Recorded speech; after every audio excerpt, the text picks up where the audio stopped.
Bonjour à toutes et à tous, c'est Antoine alias Anubis pour une nouvelle vidéo, dernière, non pas tout court, parce que je vous vois arriver les petits salopios, non, dernière de la saison, c'est le bilan, je reviendrai à Welcome Back, c'est parti pour la bilan saison 2024-2025, mais avant ça, petit aparté, je souhaite plein de bonheur professionnel à mon ami Mathieu qui a réussi à dégoter un contrat sympatoche. Je lui souhaite en tout cas, il n'est pas loin d'y être. Je lui souhaite plein de réussite. C'est parti pour les notes. On va commencer par Hervé Kofi. 3. Mauvaise saison d'Hervé Kofi, qui aurait jamais dû être Lensois, comme Sidi Bané. Hein. Il faisait partie du lot de joueurs recrutés par l'ancienne direction, l'avant-dernière direction, parce que ça a changé du coup. On connaît le montage financier qui est un peu nébuleux avec un mec en fin de contrat qui au final signe une prolongue pour partir. Mon œil que c'est pas nébuleux. Et saison plus que mauvaise, enfin plus que moyenne, plus que insuffisante. Aucun clean sheet à part un seul en N3 et le match d'après. Je vous invite à aller voir les buts chez Célance Réserve. Il prend 2 buts facilement évitables. Peu de matchs où il a été très solide, il a toujours fait une gagade, il a toujours fait des relances de merde, un peu... Enfin, bref, pour moi c'est mauvais, c'est pas au niveau de la Ligue 1. Il intéresse Angers, grand bien leur face, débarrassez-nous de lui, ça sera très bien. Puis on va pas non plus revenir sur le comportement quand Sambonne est parti pour rester, et qu'il a fait un peu de boudin dans le vestiaire parce qu'il se voyait titulaire, heureusement. Ça n'a pas été le cas parce que je pense qu'on n'aurait pas été 8ème. Ryan, la note de 6. Alors je note pas Samba parce qu'il est plus au club. On s'en fout, les joueurs plus au club, je les note pas. Peut-être je les citerai, mais en tout cas lui je le cite pas trop. J'ai pas trop aimé la manière dont il est parti. Mais en tout cas Ryan, je remets la note 6. Il fait une saison correcte, quelques matchs sans où il prend des buts quand même. Il en prend 4, ça fait mal au cul. Mais le reste a été quand même assez solide, avec des prestations redoutables, notamment face à Marseille. Un meneur d'homme, on le sent, un mec capable de bien capter les ballons sur les corners, même si des fois les sorties sont pas toujours académiques. La relance a été plutôt intéressante, même si des fois il s'est un peu foiré. L'ensemble, c'est moyen plus. Ça fait une saison correcte. Quid de son avenir, soit numéro 2, soit numéro 1, puisque Lopez est parti et que Lopez n'en voulait pas en numéro 1, on verra bien. Lui, se voit rester. Ça fait vraiment soldat de club, le soldat Ryan, ça lui colle bien à la peau. Donc voilà, à suivre. Moi, je suis pas contre une piche chez nous. Après, il faut voir comment il s'arrange avec le club. Les défenseurs, Aguilar, la note de 6. Saison correcte. Moi, personnellement, je trouve qu'en piston, c'est absolument pas son poste. C'est pour ça que la note est pas non plus mirifique. Il fait un super boulot défensif, mais offensivement, c'est très faible. Très peu de beaux centres. Très peu de centres tout court, avec des ballons mal mis. Il est plus à l'aise, je pense, dans un rôle de latéral droit avec un ailier devant lui, avec lequel il peut combiner. Il a prolongé jusqu'en 2028. Associé avec un vrai piston droit, parce que Pouilly, c'est un peu juste, je vais en parler après. Ça peut le faire, mais c'est quand même pas son poste. Hein. Pouilly, j'ai mis la note de 4. 4 à Pouilly, saison insuffisante, pas au niveau de la Ligue 1. Pour moi, il faudrait un prêt. Surtout qu'en plus, Gagnou a montré vraiment de superbes choses avec Annecy. Donc, limite, je préférerais avoir Gagnou en rota 3ème que Pouilly. C'est dur, mais franchement... Voilà, alors il n'a pas été aidé par la gestion de Will Steele qui lui a foutu des matchs de bâtard dans les pattes, Lille, Lyon. Mais bon, face à Toulouse, c'était quand même beaucoup plus abordable et il n'a pas été extraordinaire. Voilà, je pense que la marche est un peu haute pour lui, même s'il a porté la N3. Il y a de la qualité, mais il l'a très peu montré et on le sent qu'il est quand même avec le frein à main, quoi. Parce que le Pouilly de la réserve, il envoie des centres de tous les côtés. Le Pouilly en Ligue 1, c'est quand même assez timide. Grady, j'ai mis la note de 6.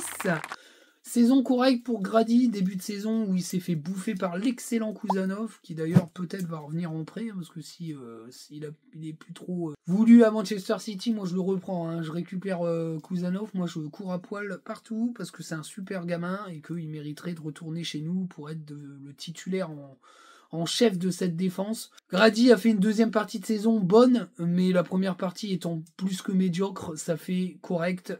J'ai pas aimé non plus la sortie de son agent qui a commencé à pleurnicher parce qu'il s'était fait bouffer par Kouzanov. Alors Will Steele a bien expliqué qu'il n'avait pas la vitesse pour jouer à 4 derrière, donc il le mettait que dans une défense à 3, et que si on joue à 4, ça va être compliqué pour lui. Quid du futur coach? S'il joue à 4, on n'est pas sûr de voir Grady de beaucoup, mais dans un encadrement, c'est quand même un mec assez sympa dans les vestiaires, il peut encadrer les jeunes. Moi, je dis que la prolongation n'est pas dégueu, puis en plus, si tu as lissé son salaire, c'est plutôt correct. Voilà.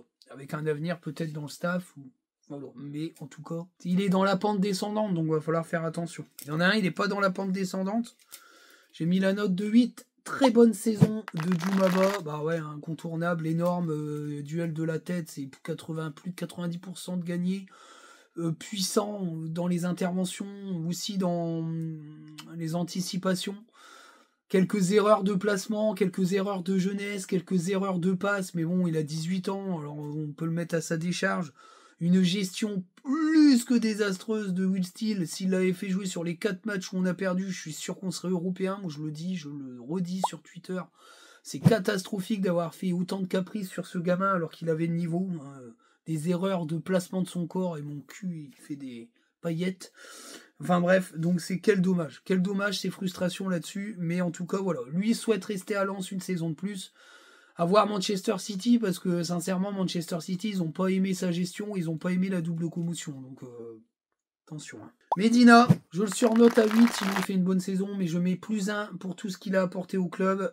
Sayonara l'ami, bonne suite à ta carrière, j'espère que tu vas aller soit à l'Inter, soit à l'Atlético, un gros club qui te méritera et que tu mérites. Il a été injustement critiqué cette saison, moi je trouve. Alors le carton rouge sur le match retour du Pana où il était pas là, il était pas là, donc ça arrive de prendre des cartons rouges, il en a pris très peu dans sa carrière à Lens. Fallait bien qu'il en prenne à un moment donné. Peut-être à un moment donné, il a aussi eu le coup de massue de ne pas être capitaine, il n'a pas été fortement bien traité par Will Steele, j'en ai parlé à plusieurs reprises, surtout qu'il le trouvait, maintenant on peut le dire, foufou pour être capitaine. Je trouve ça honteux d'avoir dit ça ou de faire comprendre ça à un joueur. Je pense que moralement ça l'a forminé. Déjà à l'intersaison il était sur le départ, même s'il a voulu rester au club par fidélité, par honneur et par classe. Maintenant je pense qu'il va partir, il va ramener pas mal de sous au club.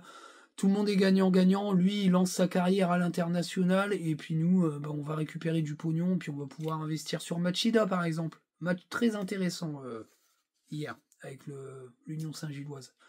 C'est une valeur entre 9 et 12 millions d'euros. Moi, je les investirai parce qu'il est vraiment intéressant. Voilà. À bon entendeur. Malanxar, ma couille, Malanxar. 3. Mauvaise saison. Pari raté. Joueur hors de forme, qui était plutôt bien revenu. Au départ, ça sentait le bon truc, et puis après, il s'est planté. Il a fait trop d'erreurs qui ont coûté des buts, des pénaux, des mauvais placements, des relances de merde. Quelques matchs solides, notamment dans une défense à 4 avec Danso, où il a été plus qu'intéressant, mais c'est quand même isolé dans une saison plus que médiocre. Quid de la suite de sa saison avec le nouveau coach, les 4 sont rebattus, je suis pas sûr que ça l'aide non plus, parce que s'il il va se dire, mais merde, lui il pue du cul quand même. Machado, j'ai mis, alors Machado j'ai hésité, j'ai mis la note de 7. Bonne saison de Machado, offensivement il a montré pas mal de choses, il a été décisif, défensivement il a été très solide. Le seul bémol, c'est qu'il est tout seul à gauche et donc il a encore fait une saison où il a été cramoisi à la fin, blessé parce que trop utilisé entre la Ligue 1 et la sélection. C'était trop pour lui. Il faut vraiment lui trouver un backup de talent à gauche. Alors apparemment, je vous en parlerai dans quelques jours, mais c'est acté qu'il va sûrement y avoir quelqu'un à gauche qui va venir l'aider. C'est dans les tuyaux, ça va arriver là bientôt. Voilà, on m'a dit que c'était presque acté, donc je pense que voilà, c'est une des premières recrues, ça va être sûrement un latéral piston gauche. Voilà, ça lui fera pas de mal. En plus, ça lui fera un peu de concurrence. Ça lui permettra aussi de pas se sentir trop installé et d'avoir un petit peu du vent dans sa nuque, de l'air chaud dans sa nuque. C'est pas si mal, et puis ça lui permettra de souffler dans les fins de match et jouer peut-être moins de minutes et d'être un peu plus fringant sur toute la saison. En tout cas, voilà, bonne saison de Machado. Alors Chavez, j'ai mis la note de 4, insuffisant. Est-ce qu'il a le niveau de la Ligue 1? Grosse interrogation. Est-ce qu'il a des qualités? Oui, sincèrement oui. Appelé Gareth Bale par Will Steele. Gareth Bale de Wish, ouais, enfin, faut arrêter, quoi, c'est n'importe quoi. Là. Il a fait des fixettes sur les joueurs, ce mec-là, j'ai rien compris là-dessus. Bon, bref. On reparlera du Will tout à l'heure. Mais... Gestion médicale catastrophique avec une blessure à la malléole complètement mal soignée, avec un retour sur les terrains trop hâtif sur la volonté de Will Steele. Résultat, je vous le dis, je vous le confirme, il est passé sur le billard à l'étranger, on n'est pas prêt de le revoir et je pense qu'on n'est pas prêt de le revoir tout court parce que le joueur est tellement dégoûté de la gestion qu'il a subie cette saison, mis de côté peu de nouvelles du staff, qu'il n'a pas trop envie de continuer à Lens et il a été... Les indiscrétions que j'ai, c'est que l'entourage proche veut même mettre en cause le médecin tellement il a été géré comme de la merde. Voilà, super, ça fait bien. Cool. Je suis pas sûr que le médecin sera là l'année prochaine, parce que la manière dont il a géré Chavez, c'est quand même du très haut niveau. Hein. Oh la vache. Mendy, 6. Saison correcte. Alors c'est pas ma cam du tout, hein, parce que d'une, il en a rien à branler de lance, de deux, il a signé parce qu'il avait rien d'autre à signer, et que il coûte très cher en salaire, trop payé par rapport à son temps de jeu. Très mal utilisé par Will Steele, qui avait vraiment pas d'atome crochet avec lui. Il s'est même fait complètement sortir du 11 de départ à la suite de sa déclaration face à Lille, où il a clairement dit que tout le monde pensait tout bas. Mais bon, t'es un peu risqué, mais il en s'en bat les couilles complet, hein, Mendy. Il a fait le taf globalement quand on a fait appel à lui. Je peux pas dire le contraire, mais enfin, ça reste qu'une saison correcte. Il a trop de salaire, il est en fin de saison. Je pense pas qu'ils vont le renouveler parce que, à mon avis, lui non plus, il veut pas.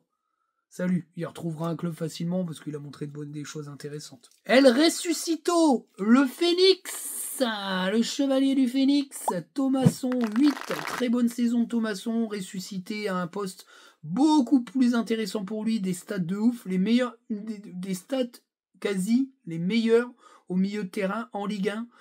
Récupération, ballon vers l'avant, passe, il est buteur, passeur, il avait été vraiment incroyable. Mis de côté par Will Steele à un moment donné, on sait même pas pourquoi, ça l'a flingué. Alors bien sûr, les fins de match étaient toujours difficiles parce qu'il a eu peu de turnover, parce qu'au final, on avait un milieu de terrain hyper fourni, mais personne pour vraiment remplacer les titulaires. Quid de sa suite de carrière à Lens? C'est un mec très intelligent, il va attendre que le PFC fasse une offre avec un gros salaire et il se barrera. Moi je le vois mal prolonger, à part si le coach lui plaît. Je sais pas. C'est soit il prolonge, soit il s'en va au PFC. Moi je le sens comme ça, en tout cas, j'ai pas d'infos, mais c'est ma vision. C'est une des rares satisfactions de Will Steele, il a réussi à le faire revivre dans un poste. Comme quoi Will Steele, il est capable de bien gérer les joueurs quand il en a envie. Un bon entendeur. Diouf, 4, insuffisant. Alors ça me fait chier de lui mettre pas une bonne note cette saison, mais enfin, il est trop frustrant, quoi. Il n'y a pas d'évolution dans la dernière passe, dans le dernier geste, même si au dernier match face à Monaco, j'ai trouvé qu'il avait été très intéressant. Alors la gestion, elle est vraiment plus que calamiteuse, hein. On lui a promis, dit des choses, on a même en conférence de presse, le frère Steele dit que c'est un élément majeur du 11 de départ, résultat il est sur le banc, le match d'après c'est du foutage de gueule. Les cas, d'après ce que j'ai comme retour, tentent de le convaincre de faire une année de plus, l'année où il va exploser et on pourra le revendre plus cher.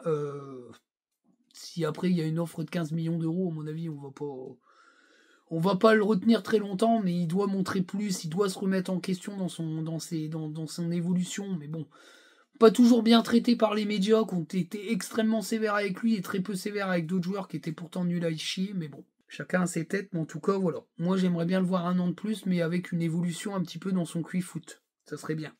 Mais j'adore ce joueur. Hein. Il a un taux de percussion hors du commun, au-dessus du lot. Mais la finition, elle est dégueulasse. Faut vraiment le dire, en vrai. Mais j'adore Diouf. Si Francis Caplos, c'est un des meilleurs milieux de terrain d'Europe. Moi, je le dis sincèrement. Il a que 22 ans, hein, donc à sa décharge, il a encore un peu de choses à apprendre. Mais ça, il faut qu'il progresse vraiment. El Ainaoui, la note de 7. Bonne saison. Alors pourquoi je mets pas 8 ou 9? Parce que sa deuxième partie de saison vaut 9. Il fait une excellente deuxième partie de saison où il est clairement le leader de cette équipe, meilleur buteur. Je crois que c'est son 7e but, si je dis pas de bêtises, 7 buts. Enfin bref, c'est le meilleur buteur de l'équipe. Mais la première saison, elle est trop faible. La première partie de saison est trop faible. Un temps de jeu avec sa blessure réduit presque à peau de chagrin, une douzaine de minutes sur les premiers mois. Ensuite, il revient. Je ne l'ai pas trouvé non plus mirobolant dans son retour de blessure. Donc, il fait une demi-saison très bonne. Voilà, ça fait une bonne saison, quoi. Parce que c'est un peu dur. C'est compliqué de mettre excellent quand tu fais toute une saison et qu'une première partie de saison, t'es pas tété. L'avenir du joueur, sa mère, c'est un peu, apparemment, d'après ce que j'ai compris, ça serait un peu une Rabiot-like, hein, une Monique Rabiot-like, qui pousse absolument pour faire partir son fils de Lens, où il est maltraité, mal considéré.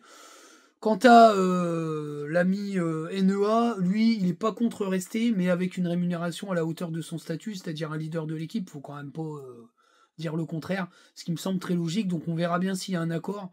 Enfin, ça tutoie les 120, 130, 140, est-ce qu'on a les capacités financières de le faire? Je ne sais pas, et si c'est pas ça, il prolongera pas, et s'il prolonge pas, il sera vendu, il sera bien vendu, parce que des mecs à son chevet, il y en a une paire. Hein. Voilà. Je pense que son genou, C'est le seul point qui pourrait le faire stresser. Mais en tout cas, il fait une deuxième partie de saison assez rock'n'roll. On trouvera des prétendants, il n'y a pas de problème pour lui. Hein. Notamment à Monaco qui le suivent toujours. On va continuer avec les stars. Les stars de l'équipe. Les stars. The Stars. Fulgini 0. Cataclysmique. Une saison de merde. Comme on en fait rarement. Comportement 0. Footballistiquement 0.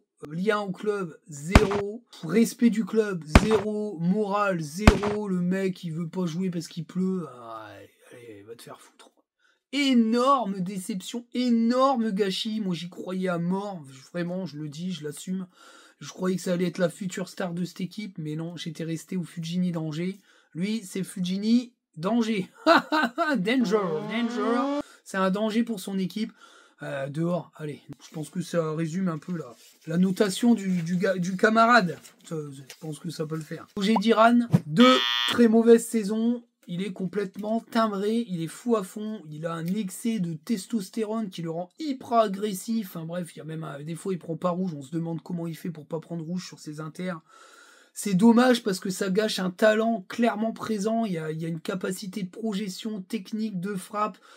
Il avait montré au début de la saison des choses vachement intéressantes. Il sert super bien la Bolascari à un moment donné. Il faut qu'il mûrisse dans sa tête. Alors je sais pas son avenir à lui non plus, mais il a quelque chose, mais il est trop fou, quoi. Il a un pet au casque, ce gamin. Mais il doit montrer autre chose. Donc je sais pas ce qu'ils vont en faire. Sotoka. J'ai mis la note de 1. Saison catastrophique. Pour moi, c'est la saison de trop. Alors, celle d'après sera encore celle de trop.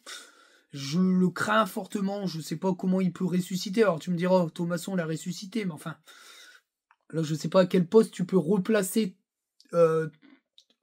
Sotoka pour le faire ressusciter. Mais il est cramoisi physiquement. Plus de vitesse, plus rien. De toute façon, son comportement était très compliqué. Alors, est-ce qu'il a appris que l'Eka allait devenir directeur sportif? Et puis... Voilà, parce qu'il a quand même eu la peau de l'ECA, semblerait-il, en début de saison, où les recrutements faits par l'ECA, c'est-à-dire Satriano, etc., lui ont pas plu du tout, et apparemment, ils ont vraiment mis la pression, certains des 4 fantastiques, pour le faire sauter. Et bon, il est revenu par la fenêtre, l'ami l'ECA. Peu impactant, Sotoka, sauf en sortie de banc, quelquefois, quand Will Steele a pris ses couilles dans ses mains, et puis les a jetés sur la tête de Sotoka en disant... Tu vas aller sur le banc et c'est Rémi Labolascari qui va prendre ta place. Là, il a été plutôt intéressant. Mais c'était vraiment des petites étincelles dans la nuit. C'est catastrophique. Moi, j'ai peur de la saison ultime de trop. Surtout que s'il y a un recrutement devant, des machins, des mecs qui tiennent la route, tu verras plus Sotoka. Moi, j'ai du mal à croire qu'il puisse résister à la pression de la concurrence. 1 également à Wesley Saïd. Je mets pas 0 parce qu'il a marqué quelques buts, donc tu peux pas mettre 0, mais enfin c'est catastrophique aussi dans le comportement également, la fragilité. C'est un finisseur, peut-être, sûrement, mais c'est pas un buteur, parce que si c'était un buteur, il serait titulaire. Il est trop fragile, je l'ai déjà dit. Pas au niveau, pour moi, d'un top 10 de Ligue 1. Next, au revoir, MLS, ciao. Ouais, j'aimerais bien, putain, gros salaire en plus. Sotoka, lui, Fulgini, il faut que ça rousse, clairement. Moi, c'est mon souhait. Enzola, alias le plombier, le tank. 4, insuffisant. Je peux pas mettre une méga mauvaise note parce qu'au final, c'est le 2e meilleur buteur de la saison. Bon, il a marqué que 6 buts, mais enfin, il les a mis. Mais il est trop nonchalant. Un gros déficit technique, un gros déficit dans la finition. Il loupe. L'inloupable, derrière, il fait des trucs de ouf et il marque. Incompréhensible. C'est clairement pas sa cam, le foot. Dans le sens où c'est pas qu'il est pas fait pour le foot, mais le foot, c'est pas sa passion. On sent bien que c'est alimentaire. C'est pas bâtard, mais on sent que c'est son métier, quoi. C'est pas un truc qui le fait kiffer. Comportement compliqué en fin de saison, mais je pense qu'il avait compris qu'il serait pas gardé, donc il s'en bat complètement les couilles parce que c'est pas un passionné et puis il en avait rien à branler. Donc voilà. Pas assez impliqué ou peu impliqué. Next, voilà. Satriano, non noté, bien sûr. Selic, malheureusement non noté. J'ai hâte de le voir, ce gamin-là, parce que les retours, vraiment, des observateurs, des scouts, c'est que c'est un véritable gâchis de ne pas avoir vu à l'œuvre ce gamin. Surtout quand tu vois Grady qui pouvait peut-être souffler. Compliqué. Voilà. En plus, malheureusement, il a été dans l'embragio qui fait couler la N3. Bah, il y peut rien. Ça, c'est la faute de Lopez et de Will Steele qui n'a pas respecté les décisions de Lopez, qui était de le mettre en rota de la Ligue 1. Mais bon, voilà. Enfin, en tout cas, il le fera plus puisqu'il sera plus là. Style. Koyalipou, j'ai mis la note de 7. Bah moi je trouve qu'il fait une bonne demi-saison. 4 ou 5 buts pour Koyalipou. Mal géré, mise au placard très vite parce qu'il n'a pas performé tout de suite alors qu'il lui fallait du temps. 3 millions d'euros, hein, 2,5-3 millions d'euros, bah, pour moi c'est une bonne affaire. Beaucoup d'aisance technique, assez complet, peut pas jouer tout seul devant, hein. C'est une arnaque complète de le mettre tout seul devant, c'est n'importe quoi, enfin bref, à mettre au crédit de Will Steele.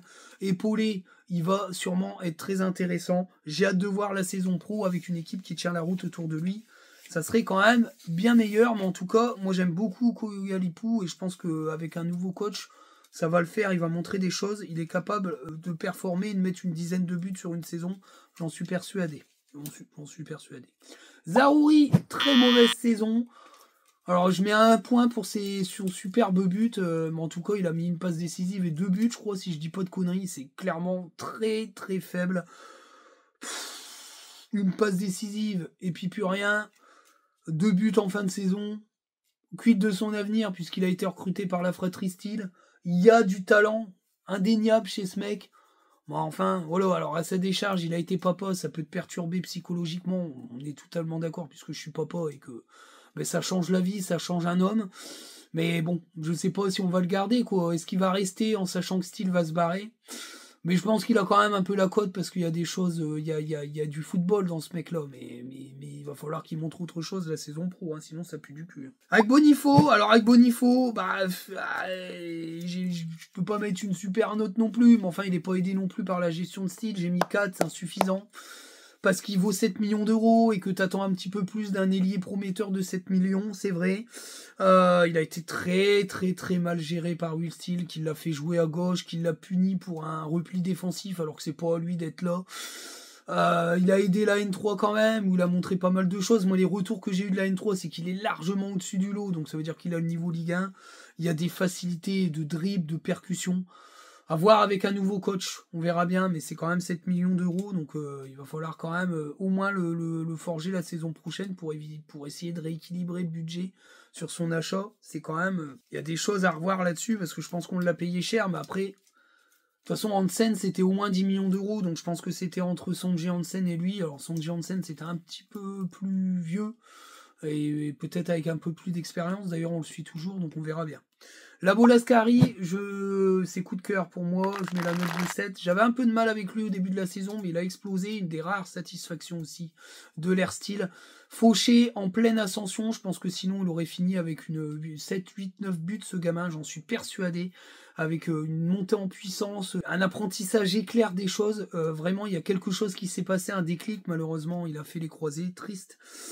À suivre son retour, je ne sais pas ce qui va se passer avec lui, j'espère qu'il reviendra dans la Ruta, mais bon, il sera pas prêt, il sera peut-être prêt pour la prépa, mais la fin de la prépa, hein, ça va être un peu long. Steele, Steele, j'ai mis la note de 3. Mauvaise saison pour Steele.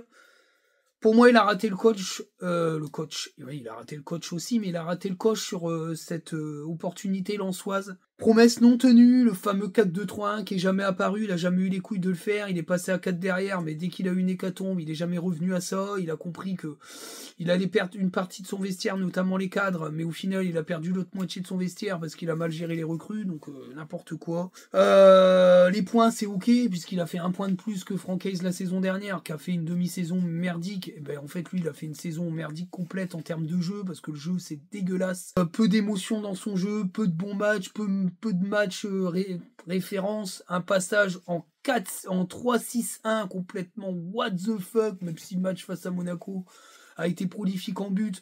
Je trouve que c'est quand même une négation du football, un ultra défensif où il a complètement lâché l'affaire. Des caprices coupables après le mercato, il a décidé que les recrues étaient merdiques, bien sûr suivi par pas mal de tweetos un peu débiles, qu'on considérait que parce que les mecs c'était pas des stars à 25 millions, fallait en avoir rien à foutre, résultat Djoumaba joue pas, tu perds les matchs, quand il arrive t'en perds plus un. Selic mal utilisé qui fait couler la N3 parce qu'il avait rien à foutre en N3, c'est catastrophique, gestion de Koyalipou, Dagbonifo, enfin bref j'en passe des meilleurs. Pour moi avec un Djoumaba titulaire sur les 4 matchs où on a perdu, je suis sûr qu'on est européen et on on lit pas la saison de la même manière. Mais comme il ne l'a pas fait, ben on la lit de cette manière-là. C'est du gâchis. Il a loupé son passage à Lens. Alors, il a même loupé sa sortie, parce que bon, l'histoire avec sa femme, bien sûr qu'on compatit tous avec sa maladie, bien sûr qu'on lui souhaite un prompt rétablissement, qu'on est hyper heureux de l'avoir vu très en forme, en tout cas dans les travées, mais je pense qu'il était à Southampton, et il était avec elle dans les travées de Southampton, et tant mieux si elle est en forme, mais il faut pas nous se foutre de notre gueule, Southampton lui court après depuis un moment, il attendait juste d'avoir le bon salaire pour partir, et je pense qu'il avait déjà scellé son destin. Et la jérémiade du dernier match, c'est quand même un gros foutage de gueule. Bon bref. En tout cas, il a eu la peau de Laval, à l'usure, parce que c'est pas lui qui a fait virer de Laval, mais son comportement a entraîné que de Laval parte avant. C'est ce qu'on m'a dit, c'est ce qui semblerait s'être passé, et je pense que c'est ce qui s'est passé. Vu le nombre de départs dans le staff, vu le peu de joueurs qui ont mis des j'aime sur son texte sur Insta, pas certain que ça se passait très très bien dans les vestiaires. Moi, les retours que j'en ai eus, c'était vraiment certains joueurs, on avait ras le cul, comprenait rien à ce qui se passait. D'ailleurs, ça a été verbalisé par Mendy, qui a disparu pendant 6 matchs. Et je pense qu'il est très jeune et qu'il doit encore apprendre, et que Lens c'était trop gros pour lui, et qu'il nous faut un coach avec plus d'expérience, plus de gestion des émotions, et plus de meilleure gestion de son effectif. Voilà. Donc moi j'ai été hypé à mort, et ça fait un peu comme Fucini, j'ai été extrêmement déçu. La saison de Ligue 1, on a mangé du caviar, là on a mangé moins de caviar, c'était plus des œufs de limpe, pour ceux qui ont la ref. 4. Saison insuffisante, en tout cas moi ce que j'aime dans une saison c'est de voir du beau football, c'est pas ce qu'on a vu. Élimination en Coupe de France, l'éternelle déception de la Coupe de France, où on n'a pas de chatte à chaque fois, mais enfin bon, c'est comme ça, après il faut les battre les adversaires pour gagner la Coupe, donc il fallait battre Paris. On les a pas battus alors qu'ils étaient vraiment à notre portée. Élimination au tour préliminaire de Conference League.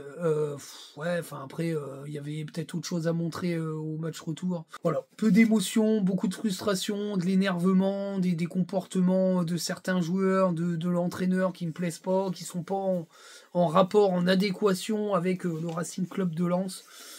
Donc voilà un petit peu déçu. Bon, maintenant pour la prochaine saison, on espère mieux, on espère un coach qui tient la route. Bon, alors après, j'en parlerai dans la prochaine vidéo par rapport au coach.